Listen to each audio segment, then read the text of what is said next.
వేదిక మీదకి సాదరంగా ఆహ్వానించేస్తున్నాము. అంటే ఈ ఫిల్మ్ బ్యాక్గ్రౌండ్ కాకపోయినా సరే ఈ ఫిల్మ్ ఇండస్ట్రీ మీద ఎంతో ప్రేమతో వారి అబ్బాయిని ఒక హీరోగా చూడాలి, ఒక మంచి సినిమా తీయాలి అనే ఉద్దేశంతో ఈ మూవీని వారు అందిస్తూ ఉన్నారు. వారికి శుభాకాంక్షలు తెలియచెప్తూ ఉన్నాము. సార్ నమస్కారం. ఫస్ట్ మీరు కూడా ఈ స్టోరీని విని ఓకే చేశారు అని విన్నాము. అంటే మీకు కూడా ఏమైనా భార్యా బాధితుల సంఘంలో మీరు ఉన్నారా? నేను అట్లే లేను మేడం. ఓకే ఓకే సరేనండి, మీరు మాట్లాడండి. మీరు ఏం చెప్పాలనుకుంటున్నారు? భార్య దొరికింది. అవును సార్, రాజీవ్ కూడా అంతే సార్, మంచి భార్య దొరికింది. అలాంటి ట్రబుల్స్ లేవు. నేను కూడా చేయను సార్. ఇందులో కూడా ఏం లేదు మేడం.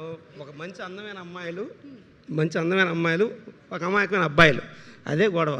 పెద్ద మ్యాటరే లేదు ఇందులో. ఎందుకు సార్ ఎప్పుడు అమాయకమైన అబ్బాయి మంచి? ఇప్పుడు అబ్బాయి అమాయకుడే ఉంటాడు మేడం. Okay sir. అబ్బాయి అనేవాడే అమాయకుడు, అందమైన అమ్మాయి మంచి అమ్మాయి, అమాయకుడైన అబ్బాయి. ఓకే సరే, అమాయకుడు. నమ్మాలనే ఉన్నా నేను నమ్మను. ఓకే సార్, మీరు మాట్లాడండి. కొంచెం మైక్ దగ్గర పెట్టుకొని. ఎస్. ఇక్కడ విచ్చేసిన చిన్నలకి పెద్దలకి అందరికి నమస్కారం అండి. ఇది యాక్చువల్గా నాకు ఈ సినిమా ఫీల్డ్ కానీ ఈ సినిమాకి సంబంధించి ఏమీ తెలియదు. కాకపోతే సినిమా ప్రేమికుడు నేను. ఇప్పుడు ఎందుకంటే అన్ని తల్లిదండ్రుల నుంచి నేర్చుకుంటాం. దాని తర్వాత ఒక వేది వచ్చిన తర్వాత తల్లిదండ్రులు చెప్పిన మాట మనకి అంత మంచి అనిపించదు. అలాంటి టైంలో స్నేహితులు సినిమా అనేది మన జీవితంలో ఎలా నడపాలనేది మనకు నేర్పుద్ది. నేను ఇలా సినిమా చూసి చాలా చాలా చాలా నేర్చుకున్నాను. నేను ఎలా బతకాలో, ఎలా జీవించాలో, ఎలా ఉండాలని నాకు అన్ని నేర్పిన గురువు సినిమా. అంటే ఫస్ట్ గురువు మా అమ్మ అయితే, దాని తర్వాత సినిమా. సూపర్. ఇంత నా జీవితాన్ని తీర్చిదిద్దుకోవడానికి ఇంత దోహదపడ్డ సినిమాకి నా వంతుగా నేనేదో చేయాలని, నా వంతుగా సినిమాకి నేనేదో రావాలని, ఇప్పుడు నా కొడుకు ద్వారా ఉన్న కోరిక తీర్చుకోవాలని నా కొడుకుని అడగటం, దానికి తండ్రి పాట. అంటే నా కొడుకు ఇందాక అంటే నా కూతురు లాంటిది. ఇందాక అమ్మాయి చెప్పినట్టు మా అబ్బాయి చాలా బిడియోస్తుడు, చాలా చాలా చాలా బిడియోస్తుడు మేడం. అంటే అంటే అబ్బాయిని పెంచుతున్నానా అమ్మాయిని పెంచుతున్నానా అంత చిగ్గుంటుంది మా అబ్బాయికి. అలాంటి నా కొడుకు నా మాటిని ఒకటే సింగిల్ మాటతో నీకు ఇష్టమైతే నీ సినిమా చేస్తానా అని ఒప్పుకొని, నా కోరిక మేరకు నా కొడుకు చిగ్గు బిడివంత వదిలేసి, అంటే అసలు ఎట్లా పోయిందో కూడా తెలియదు నాకు. అంటే చూస్తున్న నా కొడుకు నేను అనిపిస్తుంది ఇప్పుడు నాకు. మీరు నిజంగా గట్టిగా చప్పట్లు కొట్టాలి. ఎందుకంటే ఎక్కడైనా సరే కొడుకు నాన్న నన్ను పెట్టి సినిమా తీయని అడగడం మనం ఇప్పటి వరకు విన్నాం. కానీ కొడుకుకి అంత ఇంట్రెస్ట్ ఉందో లేదో మనకు తెలియదు. కానీ నాన్న చెప్పాడు అనేటువంటి మాటకి కొడుకు సినిమా చేయడం అనేది చాలా అరుదు. అంటే మేడం ఇప్పుడు ఎక్కువ సేపు అనుకోకపోతే చెప్తా కాసేపు. మీరు తప్పకుండా చెప్పొచ్చు. ఎస్. ఇప్పుడు ఎందుకంటే నా కొడుకు తెలిసి మొత్తం నా కొడుకు 3 లోకం. అంటే 1 తండ్రి, 2 తల్లి, 3 అక్క. అంటే ఏం చేస్తుంటాడు, మా ముగ్గురికి ఏం కావాలో అతను ఏం చేయగలడో అవి చేస్తూ ఉంటుంటాడు. మా ముగ్గురు చుట్టే తిరుగుతూ ఉంటాడు. అంటే నేను బయటికి వెళ్తుంటే షూ శుభ్రం చేస్తాడు. అంటే వాళ్ళమ్మ నేను ఎక్కడ తిడతాను అని చెప్పేసి వాళ్ళమ్మని తిడతానేమని ఆయన రెడీ చేస్తుంటాడు. వాళ్ళక్క బయటికి వెళ్ళాలంటే స్నేహితంగా అట్లా వెళ్ళి తీసుకొని కారులోనో లేకపోతే ఎట్లా బైక్లో తీసుకొని వస్తుంటాడు. ఇవన్నీ చేస్తూ ఉంటాడు. నా కొడుకు నుంచి నాకు ఏమనిపించిందంటే, ఇది కాదు లోకం, మీ ముగ్గురం కాదు కదా, బయట ప్రపంచం చాలా పెద్దగా ఉంది. ఇతనికి చిగ్గు బీడియం పోవాలంటే ఏం చేయాలి అంటే, కుర్రోళ్ళమ్మటికి పబ్బు పో, లేకపోతే పార్కులకి వెళ్ళు, లేకపోతే ఇంకోటి చెప్పలేము కదా తండ్రిగా. ఆ చిగ్గు ఎట్లా పోవాలా అనేదాన్ని ఇది కరెక్ట్ టైం అని చెప్పేసి నేను నిర్ణయం తీసుకున్నాను మేడం. ఇది ఒక ఎక్స్పెరిమెంట్ నీ మీద జరిగింది. ఇట్లా తీసుకున్నా మేడం నిర్ణయం. కానీ మేడం నేను ఎప్పటి నుంచో మిమ్మల్ని టీవీలో చూస్తున్నా. అంటే మీరు నాకంటే చాలా చిన్నోళ్ళు అయి ఉంటారు, నాకు తెలుసు. నాకు తెలుసు. మిమ్మల్ని నేను ఎప్పటి నుంచో టీవీలో చూస్తున్నా. ఇవాళ మీ పక్కన నిలబడటానికి నాకు ఈ అవకాశం ఇచ్చిన నా కొడుక్కి, అయ్యో మా ఇద్దరం అనుకుని నడిపించింది నా కూతురికి, మళ్ళీ అంటూ జన్మ ఉంటే ఇద్దరికి కొడుకుగా పుట్టలేను కాబట్టి వాళ్ళిద్దరు ఒకరికైతే కొడుకుగా పుడతాను మేడం. అప్పుడు వాళ్ళ రుణం తీర్చుకుంటాను నేను. ఇప్పుడు నన్ను ఇంత ఎత్తులో నిలబెట్టిన నా కొడుకు నా కూతురు, ఇంత ఎత్తులో నిలబెట్టాను నా కొడుకు నా కూతురు. నేను ఎప్పుడన్నా మరి జన్మ ఉంటే ఖచ్చితంగా వాళ్ళకి కొడుకుగా పుడతా.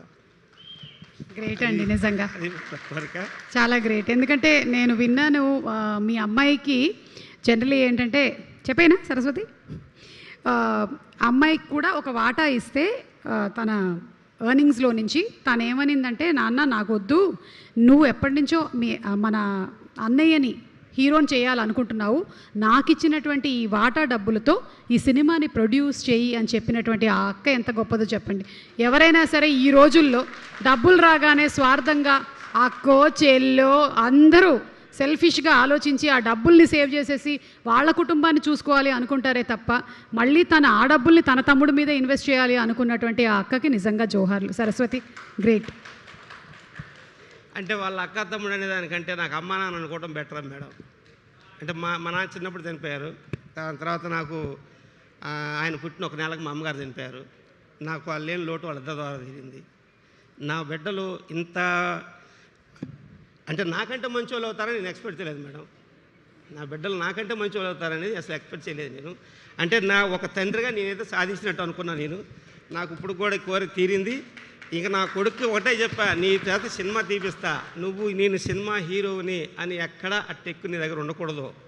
ఒకవేళ నువ్వు ఇంకోటి 2-3 సినిమాలు నా ఓపికన్న కాడికి నీ ఎంత ఖర్చు పెట్టి సినిమా తీస్తా, నా ఆఖరి రక్తపుట్టు వరకు ఖర్చు పెట్టి సినిమా తీస్తా. నువ్వు ఈ ఫీల్డ్ నిలబడగలిగితే ఓకే, ఈ ఫీల్డ్ నిలబడలేకపోతే నువ్వు చక్కగా మా ఇంటికి వెళ్ళి శుభ్రంగా వ్యవసాయం చేయాల్సి వస్తుంది. అప్పుడు కూడా నువ్వు హీరోలాగా ఉండాలి. హీరో అంటే హీరోవే, సినిమా చేస్తే నీ హీరోగా, నిర్జీవితంలో కూడా హీరోలాగా ఉండాలి అని చెప్పాను. నిజంగా నా కొడుకు చాలా మంచివాడు మేడం. ఎస్, ఎందుకంటే తను చూసి పెరిగింది మంచి హీరోని కదండి, అందుకనే మీరు హీరో, తనకి మీరే హీరో. అట్లా అంటే మేడం ఇంకా తర్వాత ఈ సినిమా ఫీల్డ్లోకి వచ్చాక కొత్త వాళ్ళం చాలా ఇబ్బంది పెడతారు, అట్లా చేస్తారు ఇట్లా చేస్తారంట మేడం. నాకు తెలిసి సినిమా మీద ఆ ఎన్ని అబద్ధాలని నేను నమ్మేశాను మేడం. ఎందుకంటే ఇందులో చేసిన సప్తగిరి గారు కానీ, డైరెక్టర్ గారు కానీ, ఈ సినిమాకి దోహదపడ్డ అంటే మీ డైరెక్టర్ గారు కానీ అందరూ అసలు వీళ్ళైతే నా బిడ్డలు లాంటి వాళ్ళు మేడం. వీళ్ళు కానీ దాని తర్వాత కారు నడిపే డ్రైవర్తో సహా అందరూ మా మీద జాలి అభిమానం చూపించారు. మమ్మల్ని ఎక్కడ నష్టపెట్టలేదు, ఎక్కడ మమ్మల్ని రూపాయి ఎక్కువ ఖర్చు పెట్టలేదు. అందరికి మాకు సహాయపడ్డారు తప్ప ఏ ఒక్కళ్ళ దగ్గర మాకు షీటింగ్ అనేది జరగలేదు మేడం. అసలు అదైతే అబద్ధం మేడం. అసలు సినిమా వాళ్ళు కొత్త వాళ్ళు మోసం చేస్తారు అనేది అయితే నేను నమ్మినవారు చెప్తున్నా, అది అబద్ధం.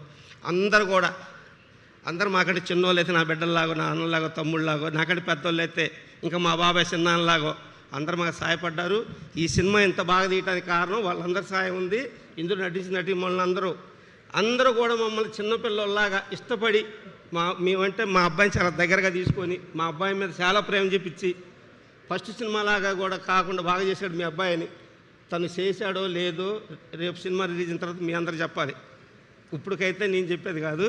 ఇందులో నటించిన వాళ్ళందరూ కూడా మేడం చాలా చాలా చాలా బాగా చేశారు మనసు పెట్టి. వీళ్ళందరికీ నాకు చిన్నోళ్ళు దండం పెడితే బాగుండదు, వాళ్ళందరూ కూడా ఉంటారు మేడం. థ్యాంక్ యూ అండి కోటేశ్వరరావు గారు, మీకు శుభాకాంక్షలు తెలియచెప్తూ ఉన్నామండి మీ మంచి మనసుకి. ఇప్పుడు మేడం ఇందులో రాజు కనకాల గారు నిజంగా చాలా చాలా చాలా చాలా చాలా చాలా చాలా మంచివాళ్ళు మేడం. మీకు అలాంటి భర్త దొరికినందుకు మీరే జన్మలో పుణ్యం చేసి ఉంటారు మేడం. అవును సార్, థ్యాంక్ యూ. ఆ పుణ్యం అంతా అటు కేరళలో చేసి ఇటు వచ్చేసా. థ్యాంక్ యూ అండి, thank you so much Koteswararao గారు. చాలా సంతోషం.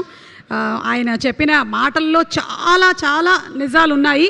ఒకటి మన ఇండస్ట్రీకి సంబంధించి ఉండేటువంటి చాలా అపోహల గురించి, అలాగే ఇండస్ట్రీ మనందరం కళామతల్లి బిడ్డలం, ఆ ఇండస్ట్రీకి వచ్చేటువంటి వాళ్ళందరూ కూడా బాగుండాలని కోరుకునే వాళ్ళము, దాని గురించి ఎంత బాగా చెప్పారు. అలాగే హీరో అంటే కేవలం మనకి సిల్వర్ స్క్రీన్ మీద కనిపించే వాళ్ళు మాత్రమే కాదు, రైతుల దగ్గర నుంచి మన రాజ్యాన్ని మన దేశాన్ని కాపాడేటువంటి సైనికుల వరకు ప్రతి ఒక్కళ్ళు హీరోలే, అందరూ హీరోలుగానే బతకాలి అని ఆయన చెప్పినటువంటి మాట కూడా చాలా బాగుంది. Thank you so much Koteswararao గారు. అండ్ ఇప్పుడు డైరెక్టర్ గారిని వేదిక మీదకి సాదరంగా ఆహ్వానించేస్తున్నాము. వీరు ఉలవల గారు టు ప్లీజ్ కమ్ ఆన్.